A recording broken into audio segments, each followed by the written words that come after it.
सब देखने और सुनने वालों को मोहब्बत भरा सलाम। कल आर्मी चीफ का बहुत ही ज़बरदस्त मैसेज आया। उन्होंने फरमाया जो शरीयत को और आइन को नहीं मानता मैं उसे पाकिस्तानी नहीं समझता। पाकिस्तान के मसाइल बेशुमार हैं, उनमें से कोई किसी को मुसलमान नहीं समझता, कोई किसी को काफिर समझता। अब जनाब जो पाकिस्तान में रहने वाले हैं, सिख भी हैं, हिंदू भी हैं, ईसाई भी हैं, कई ऐसे भी हैं जो जिनका कोई मज़हब नहीं, पता नहीं उनका क्या इस वक्त स्टेटस होगा, उनके पासपोर्ट ख़त्म कर दिए जाएंगे, क्या किया जाएगा। अब्दुल कयूम साहब हमारे साथ। सर ये बताइए, शरीयत को ना मानने वाला पाकिस्तानी नहीं है, आइन को ना मानने वाला पाकिस्तानी नहीं है, लेकिन आइन तो सबसे ज़्यादा मेरा ख्याल है, आपके ख्याल में किसने तोड़ा होगा? मुबारक साहब, ये पाकिस्तान के अंदर जो गुंडागर्दी चल रही है, ये चीफ ऑफ आर्मी स्टाफ जिसको सिफारशी बनाया गया और इसकी नौकरी और जो अभी क्रिमिनल्स हैं बैठे हुकूमत में, इनकी आपस में एक कनेक्शन है। वो अपनी नौकरी बचा रहे हैं और ये उसके थ्रू अपनी नौकरी बचा रहे हैं। दुनिया में ऐसे नहीं होता कि एक चीफ ऑफ आर्मी स्टाफ जो है वो ऐसे बयानात दे। अगर कोई और मुल्क होता तो इसको फौरन इसको डिसमिस कर देता, नौकरी से फौरन डिसमिस। ये तुम्हारा काम नहीं है। तुम्हें नौकरी दी गई है पाकिस्तान के बॉर्डरों की हिफाजत करने के लिए, ना कि तुम सियासत में या मजहब के ऊपर या वो तमाम जो बातें जो पाकिस्तान की सलमियत के साथ कनेक्टेड हैं उसके ऊपर बात करो। ये बंदा जो है ये चूंकि आपको पता ही है इसका क्या मजहब है, इसका क्या फिरका है, वो भी आपको पता है। उसको पाकिस्तान के आधे लोग उसको कहते हैं कि ये काफिर हैं। मसलन मैं आपको ये ऐसी बात बता रहा हूँ कि इनके जो फिरकों से तल्लक इसका है उसको लोग काफिर कहते हैं। अच्छा, ये आ तो गया चीफ ऑफ आर्मी स्टाफ। बदबख्ती ये है कि ऐसे लोगों को चीफ ऑफ आर्मी स्टाफ बनाया जाता है जो इस काबिल नहीं होता।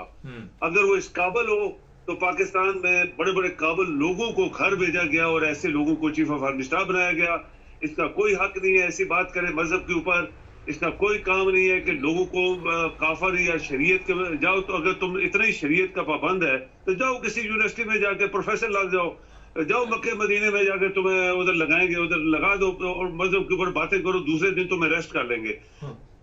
ये बदबख्ती है हमारी मुबारक साहब। ये जो जेली क्रिमिनल्स, डाकू, चोर और पाकिस्तान के दुश्मन जो हुकूमती टोला है, इन्होंने ये बंदा ढूंढा था और उसमें आपको पता है सदर कौन है। क्रिमिनल कत्ल इसने करवाए हुए हैं, खरबू खाए हुए हैं, वजीर आजम ने खाए हुए हैं, पूरी गवर्नमेंट ने खाए हुए हैं, इनके करिंदों ने खाए हुए हैं। ये टोला है, टोला ऑफ थीव्स, नॉट थीव्स। ये माफिया है, बहुत बड़ा माफिया पाकिस्तान का आज इकट्ठा हो गया है और पूरी अवाम जो है उसको उन्होंने दबोचा हुआ है। अभी ये सबक नहीं सीख रहे जो बांग्लादेश में हो गया। ये सबक नहीं सीख रहे। इनके पता नहीं है कि कल किसी टाइम अगर पाकिस्तानी कौम खामोश भी है तो लवा फट गया तो ये भागने के लिए इनको कभी जाने नहीं देंगे। और ये बंदा जो है ये कम अकल भी है और नलायक भी है और सिफारशी चीफ ऑफ आर्मी स्टाफ बना है। इसका कोई काम नहीं है इस तरह की बातें करना। पाकिस्तान इसको तनख्वाह दे रहा है, ये पाकिस्तान का मुलाजिम है, नौकर है। इसके तमाम करिंदे नौकर है पाकिस्तान के, ठीक है ना। ISPR का DG जो उस दिन बातें कर रहा था, कितना पैसा लगा है पता है पाकिस्तान के लोगों को कि ये जो मीटिंग इसने करवाई, सारी दुनिया के अखबारी रिपोर्टर वहां पे जर्नलिस्ट बुलाए, उनको खाना दिया, उनको लिफाफे भी दिए होंगे। कितना पैसा लगा है, क्यों दिया है? ये पाकिस्तान का पहले ही भूखा नंगा है, लोगों को उधार ले लेके पाकिस्तान चल रहा है। तो तुम बुला के लोगों की तो टीवी के ऊपर क्या तुम पाकिस्तान के मालिक हो क्या, या किसी का बाप मालिक है? कोई भी किसी का मालिक नहीं है। 25 करोड़ लोगों का मुल्क है। जो बनाने वाले थे वो तो चले गए, जिन्होंने कुर्बानियां दी हैं, जो अपनी तालीम, अपना पैसा, अपना वक्त, अपना सब कुछ इस मुल्क को बनाने के लिए आए थे, वो चले गए और सबक भी दिया था कि इस तरह मुल्क चलाना है। लेकिन ये लोग आज जो कुछ कर रहे हैं मुबारक साहब, ये बहुत खतरनाक किस्म की बातें हैं और इनको शायद बहुत जल्दी इसका सबक भी इनको बहुत जल्दी मिलने वाला है। अच्छा सर, ये बता देता मैं, आज अमेरिकन एक अखबार ने ये रिपोर्ट जारी की है कि हसीना वाजिद ने चीफ ऑफ आर्मी स्टाफ और दूसरे लोगों को ये कहा आखिरी वक्त में कि आप आवाम को कंट्रोल करने के लिए जो मर्जी करे गोली चलाएं, और उन्होंने कहा कि नहीं, हम आवाम पे गोली नहीं चलाएंगे।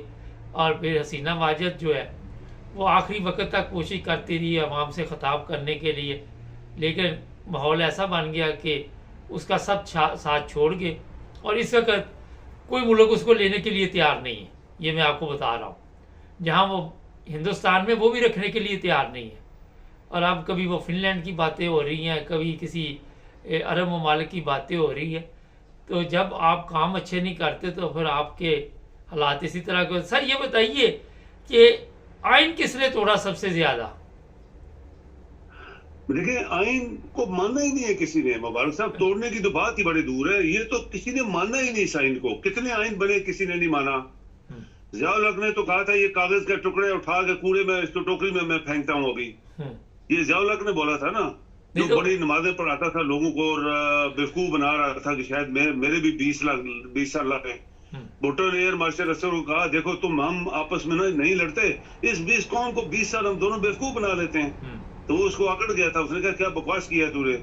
ये अयूब खान कह रहा था कि मुझे 20 साल मिले तो मैं ये कर दूंगा वो कर दूंगा, तो उसके ऊपर भी अजाब आया, वो भी चला गया। भुट्टो को फांसी होगी।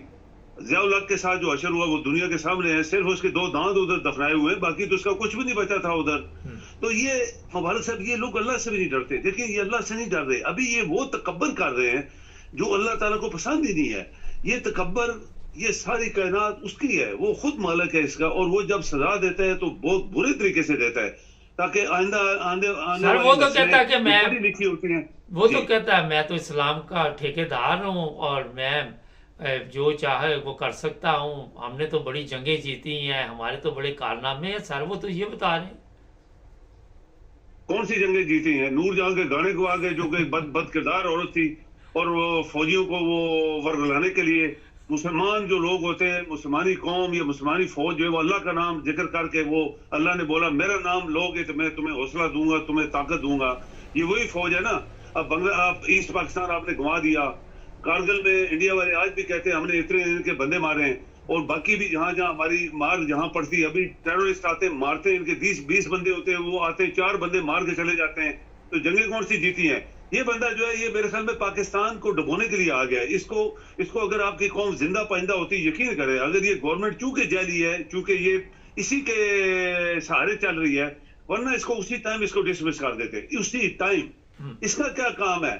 इस तरह की बातें कर रहा है ये इस मुल्क के अंदर। ये नौकर आदमी है, और पाकिस्तान के लोग इसको कैसे बर्दाश्त कर रहे हैं मुबारक साहब, ये सबसे बड़ी बात है।